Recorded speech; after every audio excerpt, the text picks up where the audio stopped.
دونوں کھانا لاؤنج کی سینٹر ٹیبل پر رکھتے باتیں بھی کر رہے تھے۔ شکر کہ ضامن نے خاموشی سے کھانا کھایا۔ کچھ دیر بعد سمیہ چلی گئی اور اس کے جاتے ہی حالہ بھی اپنے روم میں چلی گئی جہاں وہ رات میں ٹھہری تھی۔ اسفن چائے بنا کر نوک کر کے اس کے کمرے میں دینے آیا۔ بھائی آپ نے چائے کیوں بنائی، مجھے کہہ دیتے۔ حالہ کو اس کے ہاتھ سے چائے لیتے بہت عجیب لگا۔ ارے کوئی بات نہیں، ہم شروع سے ہی ہاسٹلز میں رہے ہیں، سو ہمیں اپنے کام کرنے کی عادت ہے، لیکن جب تک اب میں یہاں ہوں آپ لوگ ایسے کوئی کام نہیں کریں گے۔ اوکے اوکے، اس نے اتنے مان سے کہا کہ اسے مانتے ہی بنی۔ اور پھر کچھ دنوں میں حالہ نے ان کے سارے کام اپنے ذمے لے لیے۔ ضامن کو وہ براہ راست مخاطب نہیں کرتی تھی، اسفن کے تھرو اس کی چیزوں کا خیال رکھتی تھی۔ ضامن کو چونکہ اس میں کوئی دلچسپی نہیں تھی، سو اسے اس بات سے کوئی فرق نہیں پڑتا تھا، بلکہ وہ شکر ہی کرتا تھا کہ وہ اسے مخاطب نہیں کرتی۔ یہ کچھ ہی دنوں کی بات تھی۔ حالہ فلیٹ میں اکیلی تھی۔ ضامن اور اسفن کسی کام کے سلسلے میں صبح سے نکلے ہوئے تھے۔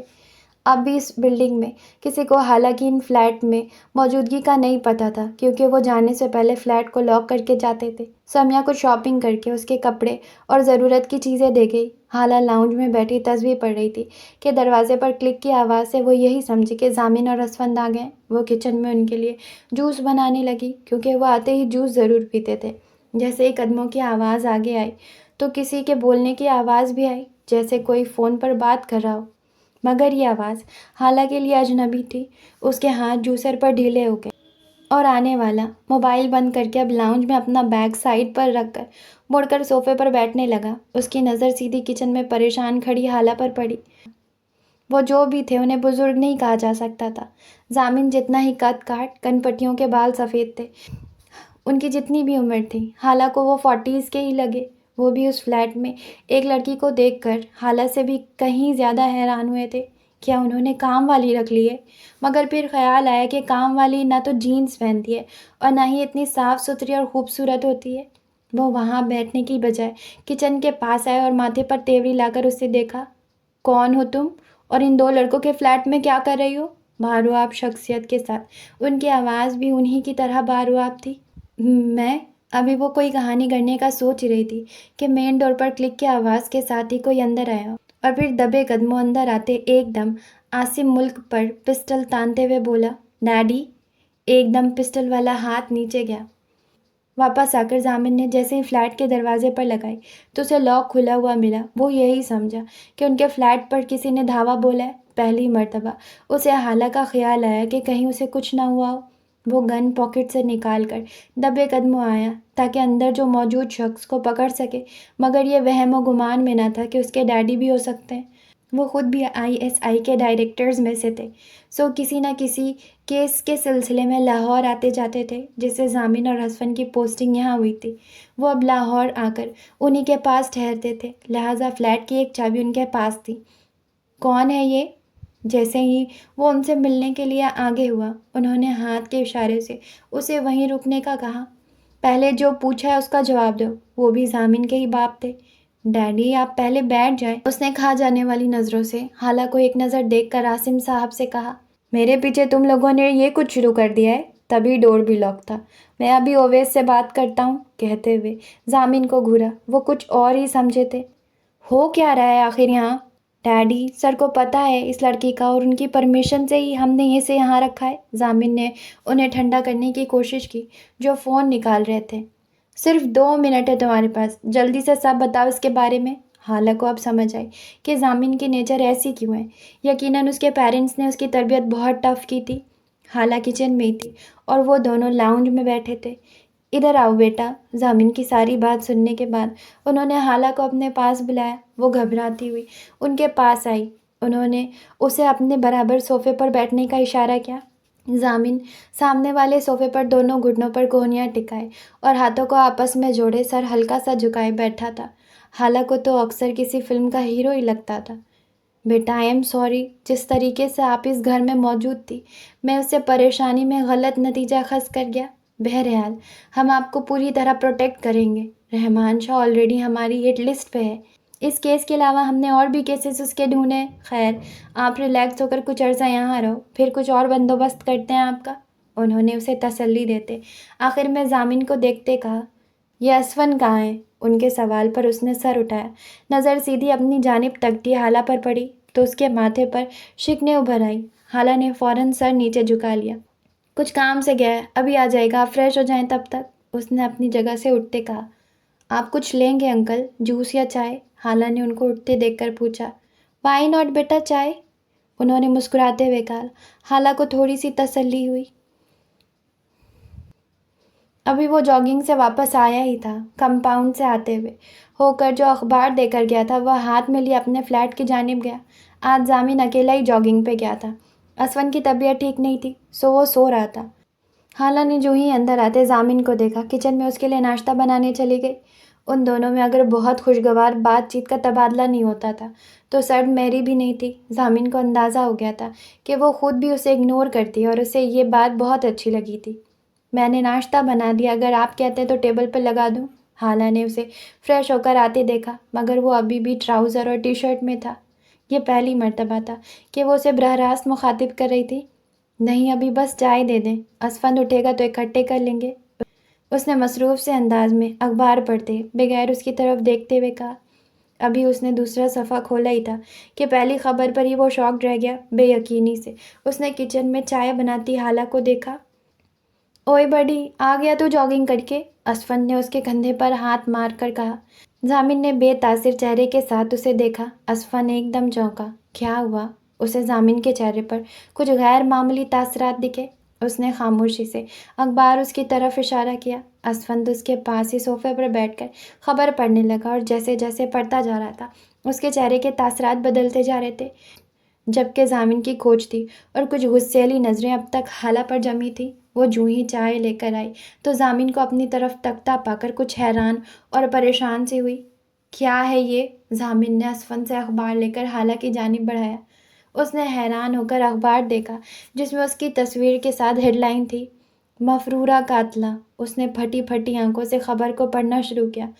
حالہ سرفراز، جو کہ کسی گروہ کے ساتھ ملوث ہے، جمعرات کی رات ایک بے قصور کو ماڈل ٹاؤن کے بلاک ایل میں لوٹ کر اور پھر قتل کر کے بھاگ گئی ہے۔ جس کسی کو نظر آئے یا اس کے متعلق کچھ خبر ہو، مندرجہ ذیل رابطے پر اطلاع دیں۔ پولیس کو یہ مفرورہ قاتلہ درکار ہے، براہ مہربانی ہمارے ساتھ تعاون کریں۔ اخبار اس کے ہاتھ سے چھوٹ کر گر گیا۔ ضامن کھڑا ہو کر اس کے مقابل آیا۔ جمعہ کا دن تھا نا جب تم مصیبت بن کر ہمارے ساتھ یہاں آئی تھی؟ نہیں، یہ سب غلط ہے، میں نے کسی کا قتل نہیں کیا، وہ روتے ہوئے بے اختیار بولی۔ یہ خبر جس نے چھپوائی ہے وہ SHO ہے، نام تو پڑھ چکی ہوگی، زمان شاہ۔ اب یہ بھی بول دو کہ وہ SHO نہیں، ہم جھوٹ بول رہے تم۔ ابھی اس نے غصے سے کہتے اس کی بازو پکڑی ہی تھی کہ اس کے موبائل پر اویس عالم کی کال آنے لگی۔ اس نے اپنے غصے پر قابو پانے کی کوشش کرتے ہوئے کال اٹینڈ کرتے حالانکہ بازو کو ایک جھٹکے سے چھوڑا اور ایک غصیلی نظر اس کے چہرے پر ڈالی جو مجرموں کی طرح سر جھکائے رو رہی تھی۔ السلام علیکم سر۔ وعلیکم السلام، تھوڑی دیر میں سمیہ کو بھیج رہا ہوں، وہ نقاب میں آئے گی۔ تم اور اسفند حالہ کو لے کر میرے کینٹ والے فلیٹ میں نقاب میں ہی لے کر آؤ گے۔ سمیہ کھڑکی کے راستے سے تمہارے فلیٹ سے نکل آئے گی۔ تمہارے ڈیڈی بھی میرے پاس پہنچ چکے ہیں۔ تمہارا اور حالہ کا میرے فلیٹ پر نکاح ہوگا، پھر وہ نقاب میں تمہارے ڈیڈی کے ساتھ تمہارے فلیٹ پر واپس آئے گی۔ ان کے آخری جملے سن کر اس کا دماغ بھگ سے اڑ گیا۔ ہولڈ آن سر، یہ کیا کہا ہے آپ نے؟ اس نے بے یقینی سے پوچھا کہ شاید وہ جلدی میں کچھ غلط کہہ گئے۔ اونچا سننے لگ گئے ہو کیا؟ تمہیں پتہ ہے کہ میں اپنی بات دہراتا نہیں، لیکن تمہارے متوقع ہونے والی نکاح کی خوشی میں بتا دیتا ہوں کہ تمہارا اور حالہ کا نکاح ہونے جا رہا ہے کچھ دیر بعد۔ Any objection? انہوں نے ٹھنڈے اور سرد لہجے میں کہا۔ جی بالکل سر، بہت سارے آبجیکشنز ہیں۔ وہ موبائل سنتا اپنے روم میں آ گیا۔ آئی گیو اے ڈیم، میں نے کبھی تمہارے باپ کی نہیں سنی، تم کیا چیز ہو؟ وہ میرے ڈیڈی ہیں، یہ میں ہوں۔ ضامن ان سے کافی فرینک تھا، سو کبھی کبھی تو ان کے ساتھ دوستوں کی طرح بات کرتا تھا۔ سر یہ کوئی ٹافی دینے کی بات نہیں ہے، اور نہ میں اتنا بچہ ہوں۔ آج کا اخبار آپ نے شاید پڑھا نہیں، محترمہ آدھی مجرم اور قاتلہ بھی ہیں۔ اب میں ان اخبار والوں کی باتوں پہ اپنے فیصلے کروں گا، اور ہم جانتے تھے کیا خبر آنے والی ہے، اس لیے یہی فیصلہ کیا ہے۔ سر مجھے یقین نہیں آ رہا کہ اتنا کچھ جاننے کے بعد بھی آپ مجھ سے یہ کہہ رہے ہیں، اور مجھے یقین نہیں آ رہا ہے کہ تم مجھ سے آرگیو کر رہے ہو۔ مگر سر، وہ بیچارگی سے بولا۔ ضامن انف، ان کی دہاڑ پر وہ ہکا بکا رہ گیا۔ تم یہ نہیں کر سکتے تو ٹھیک ہے، اسفند تو ہے نا؟ سر، اس نے بے یقینی سے ان کی بات سنی۔ جب تک سمیہ نہیں آتی تم اچھی طرح سوچ لو اور فون حالہ کو دو، اس نے لب بھیجتے ان کی بات سنی، پھر باہر آ کر کھا جانے والی نظروں سے حالہ کو دیکھ کر فون اس کی جانب بڑھایا۔ اس نے حیران ہوتے ہاتھ بڑھا کر پکڑا اور دوسری جانب کی بات سنتے دوسرے کمرے میں چلی گئی۔ کیا ہوا ہے یار، کس کی کال تھی؟ میں تو چکرا گیا ہوں۔ اسفند ابھی تک بے یقینی کی کیفیت میں تھا۔ بیٹا ابھی تو یہ کچھ بھی نہیں، نیکسٹ مشن کے لیے تیار ہو جاؤ، اینڈ آئی بیٹ اگر تمہارے 14 طبق روشن نہ ہوئے تو میرا نام بدل دینا۔ کیا مطلب؟ اسفند نے تعجب سے پوچھا، اور پھر جو کچھ ضامن نے بتایا اس سے اس کے 14 کیا 14,000 طبق روشن ہو گئے۔ ہاؤ از دیٹ پاسبل یار؟ اسفند کے پریشان آواز پر وہ صرف تلخ مسکراہٹ ہی دکھا سکا۔ آپ کا موبائل۔ ایک ہاتھ اس کی آنکھوں کے آگے آیا، اس نے جھپٹنے والے انداز میں اس سے موبائل لیا اور جو ہی غصیلی نظر اس کی جانب کی تو اس کی بھیگی روئی روئی پلکیں دیکھ کر اس کا میٹر پھر سے گھوم گیا۔ یہ ڈرامے کس بات کے کر رہی ہو؟ تمہیں تو خوش ہونا چاہیے، یہی گھٹیا مشن لے کر آئی تھی نا؟ اور کتنے چہرے ہیں تمہارے؟ ہٹ وہ سب بھی دکھا دو۔ کس مظلومیت کا رونا رویا ہے تم نے؟ میرے فادر اور باس دونوں کو بیوقوف بنا لیا ہے۔ وہ دانت پیستے ہوئے اس کے مقابل کھڑا اسے پوری طرح سچ اگلوانے کے موڈ میں تھا۔ میں آپ کے منہ نہیں لگنا چاہتی۔ وہ کسی بھی لڑائی سے بچنے کے لیے اتنا کہہ کر اندر کمرے کی جانب مڑنے لگی کہ کلائی ضامن کے ہاتھ میں آ گئی۔ سمجھا کیا ہوا ہے تم نے خود کو؟ میں ایسے لہجے برداشت نہیں کرتا۔ ضامن نے اس کے بازو کو جھٹکا دیتے اس کا رخ اپنی جانب کیا۔ مجھے بھی کوئی شوق نہیں ہے آپ جیسے کھڑوس سے تعلق جوڑنے کا، اور میں کیا ہوں اور میری اصلیت کیا ہے یہ بھی کچھ دیر میں آپ کو واضح ہو جائے گی۔ وہ غصے سے اپنا بازو چھڑاتی اندر جا کر دروازہ بند کر گئی۔ یہ ضامن کے پاس تو جیسے الفاظ ہی ختم ہو گئے تھے، کسی لڑکی کی ہمت نہیں ہوئی تھی کہ اسے اس طرح بات کرتی۔ ابھی وہ اور اسفند اس حیرانی سے نہیں نکلے تھے کہ سمیہ آ گئی، اور پھر انہوں نے ویسے ہی کیا جیسے اویس عالم نے انہیں حکم دیا تھا۔ بیچے ہونٹوں کے ساتھ گاڑی چلاتے وہ انتہائی سنجیدہ حتیٰ خاموش تھا۔ جیسے ہی وہ اویس عالم کے فلیٹ پر پہنچے اسے اپنے تاثرات صحیح کرنے پڑے۔ جو بھی تھا بہرحال وہ اویس عالم کے کسی بھی فیصلے کے سرتابی کا سوچ بھی نہیں سکتا تھا۔ ایک عجیب سا لگاؤ تھا اسے ان سے۔ فلیٹ میں انٹر ہوتے اسے عاصم ملک اور اویس شاہ کے کچھ اور دوست نظر آئے، ساتھ میں مولوی بھی تھے، یعنی اب کہیں بچاؤ کی صورت نہیں تھی۔ ہاں تو کیا فیصلہ ہے تمہارا؟ حالہ کو لیے جب اویس عالم دوسرے کمرے میں گئے تو اپنے پیچھے اسے بھی آنے کا اشارہ کیا۔ میں نے کبھی بھی آپ کے کسی فیصلے کی مخالفت نہیں کی، مگر کیا میرا یہ جاننا حق نہیں بنتا کہ جو لڑکی میری بیوی بننے والی ہے اس کا انفیکٹ بیک گراؤنڈ کیا ہے؟ وہ لڑکی جو صبح تک ایک قاتلہ کے روپ میں میرے سامنے تھی، اچانک اس میں ایسے کون سے سرخاب کے پر نکل آئے کہ آپ اور ڈیڈی اسے میری تحویل میں دینے پر بضد ہے؟ الجھے لہجے میں اپنی بات کہتا وہ انہیں ہمیشہ سے بہت زیادہ پیارا لگا۔ پومک کے ٹریک سوٹ میں وہ اپنی مردانہ وجاہت کے ساتھ وہ اور بھی ڈیشنگ لگ رہا تھا۔ یقیناً یہ سب تمہارا حق ہے۔ کیا تمہارے خیال میں ایک لڑکی کے اس انفارمیشن سے مطمئن ہو جاتا جو تم لوگوں نے مجھے پرووائڈ کی تھی؟ بیٹا میں تمہارا استاد ہوں، سو یہ سمجھ لو جو انفو تم لوگوں نے پرووائڈ کی تھی وہ سب کا ایک چھوٹا سا حصہ تھی جو بعد میں نے اپنے ریسورسز سے حاصل کیے۔ وہ غلط نہیں تھا جو حالہ نے تمہیں بتایا، مگر جو کچھ مجھے پتہ چلا ہے اس سے کہیں زیادہ ہے، مگر وہ میں تمہیں ابھی نہیں بتا سکتا۔ ہمارے پاس ٹائم اتنا نہیں، بس یہ سمجھ لو کہ یہ قاتلہ نہیں ہے۔ اور کیا اگر میں تمہیں اپنی بیٹی سے نکاح کے لیے کہتا تو کیا تم تب بھی سوچنے کا وقت لیتے؟ Of course not. ان کی اتنی بڑی بات کے بعد اب شک کی گنجائش نہیں تھی کہ حالہ بہرحال بے قصور ہی ہے۔ تو پھر یہی سمجھو کہ میں تمہارا نکاح اپنی بیٹی کے ساتھ کروا رہا ہوں۔ حالہ جو کہ برقع اتار چکی تھی وہ نظریں نیچے کیے ان کی باتیں سن رہی تھی۔ اویس عالم نے اسے محبت سے اپنے ساتھ لگاتے ہوئے کہا۔ ضامن نے ایک نظر اس کی آنسو برساتی نظروں کو دیکھ کر کہا، مجھے منظور ہے، میں مطمئن ہو گیا ہوں، مگر الجھن ابھی بھی برقرار ہے کہ میرے ہونے والی کا بیک گراؤنڈ کیا ہے۔ تصحیح کر لو، بیوی نہیں ہونے والی منکوہا۔ کیا مطلب؟ اس نے الجھ کر انہیں دیکھا۔ ابھی صرف نکاح ہو رہا ہے، اس کی رخصتی نہیں، رہے گی وہ تمہارے ہی فلیٹ میں لیکن تمہاری منکوہا کے روپ میں۔ اتنی آسانی سے میں اپنی پیاری بیٹی کو تمہارے حوالے نہیں کر سکتا جس کے ساتھ صرف نکاح پر ہی جرح ختم نہیں ہو رہی۔ یہ زیادتی ہے سر، ابھی تو گھنٹہ بھی نہیں ہوا آپ کو اپنی عزیز جان بیٹی سے ملے کہ آپ نے پارٹی بدل لی ہے۔ اس نے ان کی طوطا چشمی پر اعتراض کیا۔ انہوں نے ہنستے ہوئے اسے گلے سے لگایا۔ اگر تم ہمارے عزیز ترین دوست کے بیٹے ہو تو حالہ بھی ہماری ایک بہت عزیز دوست کی بیٹی ہے، اور ہماری ایک بہت درینہ خواہش پوری ہونے جا رہی ہے۔ ایسے حالات کا تو سوچا نہیں تھا، مگر اس کے کندھوں پر ہاتھ جمائے انہوں نے اسے ایک اور حقیقت بتاتے ہوئے مزید الجھایا۔ بیٹا تم ادھر ہی بیٹھو، ابھی سمیہ بیٹی آ رہی ہے۔ انہوں نے حیران ضامن کے کندھوں سے ہاتھ ہٹاتے حالہ کو مخاطب کیا اور ضامن کو لیے باہر چلے گئے۔ کبھی سوچا نہیں تھا کہ تیرے نکاح کا فنکشن میں ٹریک سوٹ میں اٹینڈ کروں گا۔ اسفن کی شرارتی انداز پر ہلکی سی مسکراہٹ اس کے چہرے پر آ کر ختم ہو گئی۔ نکاح کے پیپر سائن کرتے نہ جانے کیسے بہت سا اطمینان اس کے اندر آیا، یہ وہ بھی جانتا تھا۔ ارے نوشین میاں کے چہرے پر تو آج مسکراہٹ بھی آئی ہے۔ Shut up!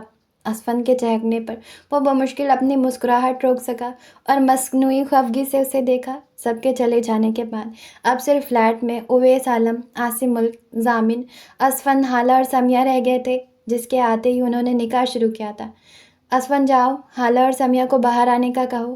عاصم صاحب کے کہنے پر وہ اس کے کمرے کی جانب بڑھا جہاں وہ دونوں بیٹھی ہوئی تھی۔ حالہ اور سمیہ جیسے ہی لاؤنج میں آئیں، ضامن نے پہلی مرتبہ اسے غور سے دیکھا۔ گندمی صاف رنگت، 5 فٹ 8 انچ قد، نازک سا سراپا، سیدھے گھنے لیئرز میں کٹے بال جس کی کچھ لٹیاں اب بھی اس کے چہرے پر تھی، روشن چمکدار ایک عزم لیے آنکھیں جو مقابل پر اٹھی تو انہیں ایک بار کے بعد دوسری مرتبہ دیکھنے پر ضرور مجبور کر دیں۔ اس وقت وہ لیمن کلر کی شرٹ میں گرین کلر کا دوپٹہ لیے اور ساتھ میں بلیک جینز پہنے ہوئے تھی۔ دونوں اتنے غیر معمولی حلیے میں تھے کہ شاید ہی کبھی کوئی دلہن جینز کی پینٹ اور لان کے شرٹ میں، کوئی دولہا ٹریک سوٹ میں اپنے نکاح کا فنکشن اٹینڈ کر رہا ہو۔ ضامن خود پر حیران تھا کہ وہ کیوں اس کو اتنے غور سے دیکھ رہا ہے۔ صوفے پر عاصم صاحب کے ساتھ بیٹھنے سے پہلے اس کی نظر سامنے اٹھی تو ضامن کو دیکھا، جو دائیں ہاتھ کی مٹھی کو ہونٹوں اور تھوڑی پر رکھے بڑے غور سے اسے دیکھ رہا تھا۔ حالہ کا دل زور سے دھڑکا جب اس کو بتا دیا کہ میں کوئی قاتل واتل نہیں ہوں، پھر بھی یہ کھڑوس مجھے ایسے کیوں دیکھ رہا ہے؟ اسٹوپڈ! اس ٹریک سوٹ میں بھی کتنا ڈیشنگ لگ رہا ہے۔ وہ خود سے الجھتی نظریں جھکا کر بیٹھ گئی اور دوبارہ ضامن کو دیکھنے کی غلطی نہیں کی۔ لوگ نکاح کے چھہارے کھاتے ہیں اور ہم تمہارے نکاح کا ناشتہ کھا رہے ہیں۔ بھائی تیرا ہر کام ہی نرالا ہے۔ اسفن ناشتے کے لیے چیزیں لاتا ہوا بولا۔ شروع کرو بچوں۔ اویس ملک کے کہنے پر سب نے اپنی اپنی پسند کی چیزیں لینا شروع کی۔ بریڈ، آملیٹ، جیم، بٹر سب موجود تھا۔ حالہ نے جیسے ہی جیم لینے کے لیے بوتل کو پکڑا، ضامن نے بھی اسی لمحے اسفن کی کسی بات پر اسے جواب دیتے ہاتھ بڑھایا اور بوتل کی جگہ حالہ کا ہاتھ اس کے ہاتھ میں آیا۔ گو کہ اس نے ایک دم ہاتھ پیچھے کر لیا اور حالہ نے بھی خفت زدہ ہوتے ہاتھ پیچھے کر لی، مگر اسفن کو جو کھانسی سٹارٹ ہوئی تھی تو پھر ضامن کا ایک ہاتھ کمر پر کھا کر ہی ختم ہوئی۔ ضامن، میں جانتا ہوں کہ تم اس سب معاملے کو لے کر بہت کنفیوزڈ ہو، سو میں تمہیں کچھ حقیقتیں بتانا چاہتا ہوں۔ ناشتے کے بعد اویس عالم نے ضامن کے کنفیوژن کو ختم کرنے کا سوچا۔ میں، عاصم اور سرفراز تینوں بیسٹ فرینڈ تھے۔ تینوں کا پیشن بھی ایک جیسا تھا، سو ہم تینوں نے سیکریٹ سروسز جوائن کی اور خوش قسمتی سے ہم تینوں سلیکٹ بھی ہو گئے۔ انہی دنوں ہمیں رحمان شاہ کے متعلق کچھ کیسز بھی پتہ چلے جو کہ سرفراز کا سوتیلا بھائی بھی تھا، مگر بہت چھوٹے سے ان کا ملنا جلنا بند تھا۔ وہ بہت سے ملک دشمن عناصر کے ساتھ بھی کام کرتا تھا۔ ہم تینوں اپنی اپنی جگہ اس کے خلاف ثبوت اکٹھے کر رہے تھے اور وہ سب ثبوت ہم سرفراز کے پاس ہی محفوظ کرواتے تھے۔ نہ جانے اس شر پسند انسان کو کہاں سے شک ہو گیا سرفراز پر کہ پہلے اس نے ان کے گھر آنا جانا بحال کیا، حالانکہ سرفراز اتنے اچھے طریقے سے اس سے ملتا نہیں تھا۔ حالہ تب بہت چھوٹی تھی، شاید 4 سال کی۔ ایک دن بھابھی اور سرفراز کسی شادی سے آ رہے تھے کہ اس نے رستے میں آئل ٹینکر کو اس طریقے سے کھڑا کروایا کہ دونوں کا تصادم ہوا اور وہ دونوں موقع پر ہی جاں بحق ہو گئے۔ ہم یہی سمجھتے رہے کہ حالہ بھی ان کے ساتھ ہی تھی، مگر اللہ نے اس کی جان بچانی تھی، سو سرفراز کا ایک خاص آدمی تھا، تنویر، جس کو ہمارے علاوہ کوئی نہیں جانتا تھا۔ حالہ اس رات اسی کے پاس تھی۔ رحمان بھی یہی سمجھتا تھا کہ حالہ بھی انہی کے ساتھ زندہ نہیں، مگر وہی بندہ حالہ کو ایسو ایس چھوڑ کر گیا اور اب وہ رحمان کے خاص بندوں میں سے ہے، کیونکہ وہ سرفراز کا بدلہ لینا چاہتا ہے۔ گندگی کو ختم کرنے کے لیے اس میں اترنا پڑتا ہے۔ تنویر نے بھی بہت سال لگا کر اب رحمان کا اعتماد اس حد تک جیت لیا ہے کہ وہ بغیر کچھ سوچے اور دیکھے اس کی ہر بات مانتا ہے۔ جب تم نے مجھے حالہ کا بتایا اور میں نے اور عاصم نے اس کی انفارمیشن پڑھی تو ہم تبھی جان گئے تھے کہ یہ ہمارے درینہ دوست کی بیٹی ہے۔ اس کے پھول کو اب ہم کسی صورت آندھیوں کے حوالے نہیں کر سکتے تھے، لہٰذا مجھے اس کے لیے تم لوگوں کے فلیٹ سے سیف جگہ کوئی نہیں لگی۔ اویس عالم نے یہ سب بتاتے روتی ہوئی حالہ کو دیکھا، جس کو اب عاصم ملک اپنے ساتھ لگائے بیٹھے تھے۔ مجھے تنویر کا پتہ چلا، میں نے بہت خفیہ طریقوں سے اسے کانٹیکٹ کیا ہے، حالہ کے بارے میں انفارمیشن لیتے ہوئے۔ اس نے ساری بات ہمیں بتائی ہے، اور یہ بھی کہ رحمان نے حالہ کو اٹھوا لیا تھا، اسی لیے کہ حالہ نے اس کے خلاف جو رپورٹنگ کی تھی۔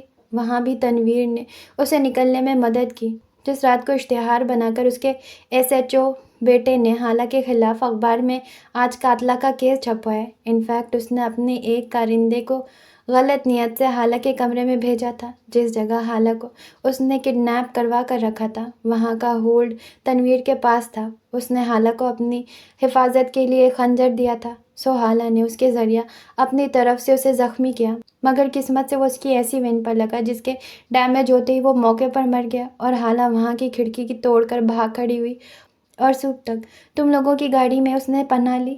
میں چونکہ اس کیس کے سلسلے میں وزیرستان جا رہا ہوں اور کچھ پتہ نہیں کہ کب تک آتا ہوں، لہٰذا میں نے اور عاصم نے یہ طے کیا ہے کہ جانے سے پہلے حالہ کو کوئی بہتر انتظام کر جاؤں۔ کوئی پتہ نہیں، جو لوگ اس حد تک جا سکتے ہیں وہ کل کو تمہارے فلیٹ پر بھی پہنچ سکتے ہیں، سو ہمارے پاس کوئی ایسا ویلڈ ثبوت ہو حالہ کو ان سے بچانے کا، بس یہی وجہ تھی۔